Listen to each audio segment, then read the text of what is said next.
Hello guys and welcome back to my channel, and today I'm here with DarkArmedDuelist. And tell us, what are you going to be deck profiling for us My today? Gaia the Fierce Knight deck profile. This deck is super fun to be able to play because you can actually OTK your opponent extremely easily and make this card absolutely massive, and it's super fun to be able to play. So let's go ahead. Before we jump into it, do you have any shout outs you'd like to give? I do. I want to give a quick shout out to Bud's Place for letting us actually have a locals here. It's really nice, and definitely shout out to my channel, DarkArmedDuelist. Alright, that's going to be pinned in the description down below. Alright, let's go ahead and jump on into the deck profile. Alright, so for the main deck, we're going to be playing 3 copies of Gaia the Magical Knight. This card is your best starter in the entire deck. This card is always treated as Gaia the Fierce Knight, which is a really cool thing. And it also has the ability that if you control no monsters, or if your opponent controls a monster with 2300 or more attack, you can just instantly normal summon this card to your side of the field without tributing.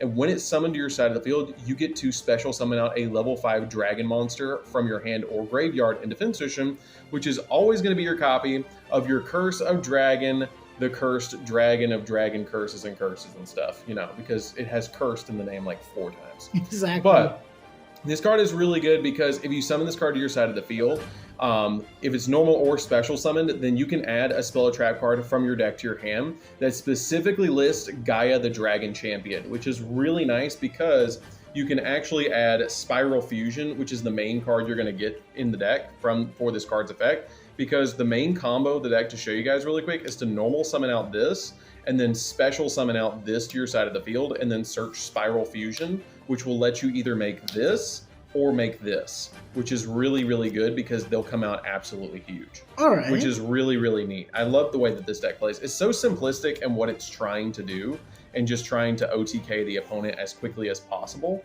And it's just really good, like really fun. And the nice thing is about this deck is it's super budget too. Which is really, really nice because everything's been printed in common. I just have it like almost max rarity. Definitely one of these decks that if you're either want a good casual deck or just getting into Yu-Gi-Oh! And trying to learn some stuff, definitely I think is a good deck to pick up. This one's fantastic because you only play like 3 or 4 different extract monsters and you're only ever summoning those 2 dragon champions from the extra deck anyways. So very good. We then play 3 copies of Curse of Dragonfire. This is basically a walking polymerization. It can also deal with field spells, which is kind of nice. Because if this card is normal or special summon, then you can target a field spell card on the field and destroy it, which is kind of neat. It's an old throwback to a card called Burning Land that Yugi used alongside Curse of Dragon, so it's a reference to that. Yeah. But it is a walking polymerization too, which is really nice. We then play 3 copies of Artillery Catapult Turtle. This is a great normal summon in the deck because this card can be tributed to special summon out a level 5 dragon from your deck, which is going to summon out your Curse of Dragon, the Cursed Dragon, which is the main card that you're going to be summoning off this card so you can get the search. Yeah. But it's still cool to be able to play, like, it's super nostalgic to be able to play Catapult Turtle and Gaia in the same deck. Yeah. Because that's what Yugi used to use, and he would, like, launch it at other duelists, and it was just hilarious. Yeah. So that's it for the monsters. Let's go ahead into the spells. We don't play any hand traps in this because it's an OTK deck. We're just trying to whiteboard and go in for game. I gotcha. So for the spells, we're going to be playing a single copy of Terraforming. Field spells are extremely important in this deck. We actually play 6 field spells. So Terraforming is really important. We also play Set Rotation because you want to use Set Rotation to be able to give your opponent a field spell and you get a field spell, because we play Gateway to Chaos because it searches Gaia. And when you use this card, you can get Galloping Gaia, which is our field spell, which is really cool. I play 1 copy of Call by the Grave just to stop the opponent from hand trapping us. Same kind of reason with... This should have either gotten banned or put to 3. Yes. I don't think it could ever come back to 3 anymore. I really don't think so either. But I think it's the Saki one of that should probably just be gotten rid of at this point. I kind of agree because I use this card as a... I use this card in the deck to be able to make this, which is basically an additional Call by the Grave. Because it negates monster effects. So I just want to stop my opponent's hand traps. Plus, if I'm going in for an OTK, I want to use that with Millennium Eyes to get the monster on the field. You can also bring out this with it, and it's a level 5 Dark Dragon, which is kind of neat. Which is just why I play this card in 3 in the extra deck, just in case you don't open up Curse of Dragon, the Cursed Dragon. I gotcha. And you open up like a Gaia plus any other like fusion, like Spiral Fusion. I gotcha. I then play a single copy of Feather Duster. Feather Duster just gets rid of back row, so that's why I play it as a 1 of in here. 1 copy of Dragon's Mirror. The really cool thing about this card is if you open this card with Gaia and Curse of Dragon, you can actually make 2 fusions because you make your first one with Spiral Fusion, you make your second one with this. I gotcha. So, because they're all dragons, like the dragon champions are all dragons, which is kind of neat. Yeah. We then play 2 copies of our ultimate rare Spiral Spear Strikes. Oh, these nice. are really good in the deck. They are searchable off your copy of your Sky Galloping Gaia, which is why I just play 2 copies of this card. But this card's really neat because they actually stack that if a Gaia the Dragon champion does battle damage, you get to draw 2 and discard a card. If you can get both of them on the field, you can draw 4 and discard 2 for every time you do damage, which is really neat. So this card is definitely good in the deck and does piercing damage. Let your monsters do piercing. We then play 2 copies of Ultra Polymerization. This is really good in the deck because with Ultra Polymerization, you pay 2,000 life points, and the monsters that you have on the field can be used as fusion material. And then once you fusion summon, you bring back the monsters to the field that you just used for fusion material. Oh, wow. But they come back at 0/0 and their effects are negated. But it's really good because if you have like a copy of Poly, like a Spiral Fusion, you can then make a second fusion. The whole deck is revolving around making 2 fusions per turn. That's amazing. We then play 3 copies of Spiral Fusion. Spiral Fusion is the main way that you're going to be fusion summoning in the deck, but this card is extremely important because it lets you fusion a dragon fusion monster from your extra deck using monsters from your hand or field as fusion material. And also has the ability that if you special summon a Gaia the Dragon champion by this card's effect, it gains 2,600 attack. So this comes out at 52. That is huge. This card is massive when it comes out, and it just keeps getting bigger. And also it has the ability that that monster can attack twice on monsters that turn, which is just really good during each battle phase, which is just insanely good. Giving it that buff where a 5,200 attack one monster can attack twice, like, come on. Yeah. That's an OTK. We then play 3 copies of Galloping Gaia. Galloping Gaia is a field spell. This card does not look like a field spell to me. It does not. But what it basically does is, in a nutshell, is if you have Gaia the Fierce Knight in your hand, you can reveal the Gaia the Fierce Knight, search Curse of Dragon. If you have Curse of Dragon in your hand, you reveal Curse of Dragon, search Gaia. So basically, it gets you the piece that you're missing, which is why this card is really important. But if you have them both, you're usually just going to search out your copy of Gateway to Chaos. Gateway to Chaos, a lot of people just see this card as a Blackluster Soldier searcher. It is not. This card actually searches out Gaia the Fierce Knight from your deck. And Magical Gaia says this card is always treated, or this card always counts as a Gaia the Fierce Knight card. So you can use this card to be able to search out your Gaia the Fierce Knight. Yeah. So Set Rotation and Terraforming are Gaia the Fierce Knight searchers. So you get a lot of searches in the deck. Yeah. Since we don't really care too much about the extra deck, we do play 3 copies of Pot of Extravagance. You're just looking to make a fusion in this deck, maybe 2.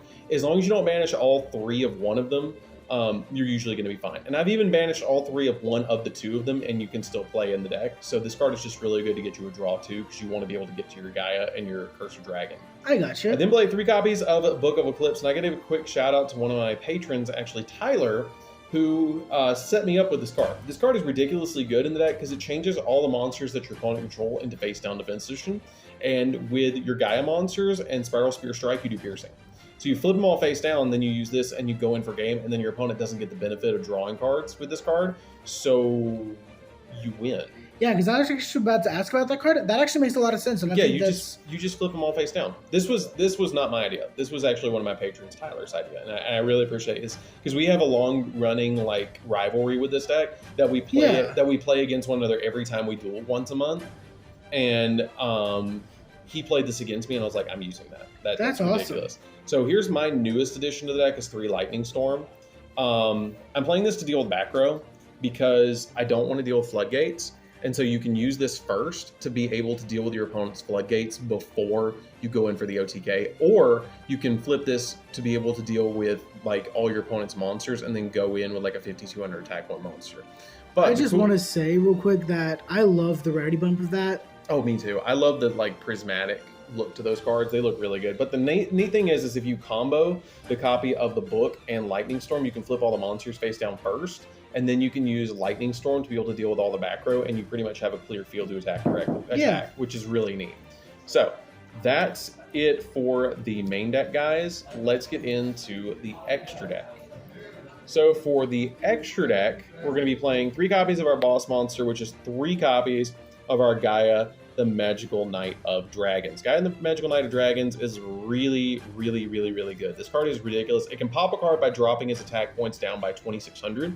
Which is really nice. And also, it has a really neat effect that if this card, where is it? When this card destroys an opponent's monster by battle, it also goes up by 2,600 attack points.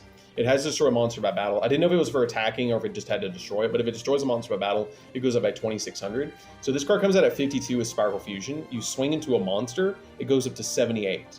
Then you swing again with this card, and it goes up to, I think it's like 10,000. I think it's like 10,600, something like that. I don't know, but it gets huge. I always play with this deck. 10,400. Yeah, something like that. But it gets huge. Yeah. We then play 3 copies. I can't math. I'm a Yu-Gi-Oh. I play Yu-Gi-Oh. You're fine. I play 3 copies of Sky Galloping Gaia. This searches Spiral, Spear, Strike, which is what's really neat, and it's just a really good boss monster. We play this because we play Instant Fusion and just gives us an additional monster that we can summon. This does require a Warrior plus a level 5 Dragon monster to summon, but you never summon this with Spiral Fusion. You just make this card with, like, your Instant Fusion, because it gives you another level 5 Dragon you can summon. I used to play Alligator Sword Dragon in place of this. Yeah, because Alligator Sword Dragon, you could summon out with Instant Fusion, and it's a level 5 Dragon. And it's kind of cool because it's like Joey's version of Gaia the Fierce Knight. Because when you play Alligator Sword Dragon over this, you can throw it on the field and it's just a level 5 Dragon. That's the only reason you play it. There's nothing really that deep about this card. I don't even really summon it all that often. I then also play 3 copies of Millenniumize Restrict because I can stop my opponent's monster effects. 1 copy of Flare Metal because every time your opponent breathes, they're going to take 500. Yes, I love that ulti. I have an ulti, a secret, and a ghost of this that I usually play in Red Eyes as a 3-of, but I decided I was going to bring my ulti today. I love that. Because I thought it would show up really nice on the camera in here, which it did, I hope. It is. It looks amazing. And then we play 2 copies of Linkribo. Linkribo is only in here because we play Millenniumize. I just use this for the follow-up that just in case, because Gaia is not really protected, if my opponent gets rid of my Gaia, I can make him Millenniumize and then make this and protect myself from an attack. And sometimes you will drop your Gaia down to 0 attack points, because what you'll do is you'll pop multiple cards on the field by the quick effect, and it'll drop down to 0 attack points because it's in multiples of 2,600. So then you put this on the field with your copy of Millenniumize and it just makes it so you have a battle protection while you're trying to get your Gaia back up. Or you put a second fusion on the field and you make this. So this is how you make this. You have to use 2 fusions to make this. I gotcha. So you just use 2 useless fusion. Like if you're almost to an OTK, you make this main 2 and you're like, breathe. Do it. I dare you. That is amazing. So that's the deck. It's a really fun deck. I played this deck a long time, ever since the release of Gaia, and it's fun. I highly recommend it, and it's cheap, which is nice. Like, everything's been printed in the deck multiple times. There's been a common printed out of a Megatim, and it's just really fun. So I think that's going to do it for the deck profile, guys. That's all I've got for this deck. It's really fun. You should give it a try, definitely. All right. So with that being said, be sure to leave a like. Comment down below what you think of the deck profile. Be sure to subscribe, and also subscribe to DarkArmedDuelist. That'll be down in the description. And that being said, I'll see you next time. See you later, guys.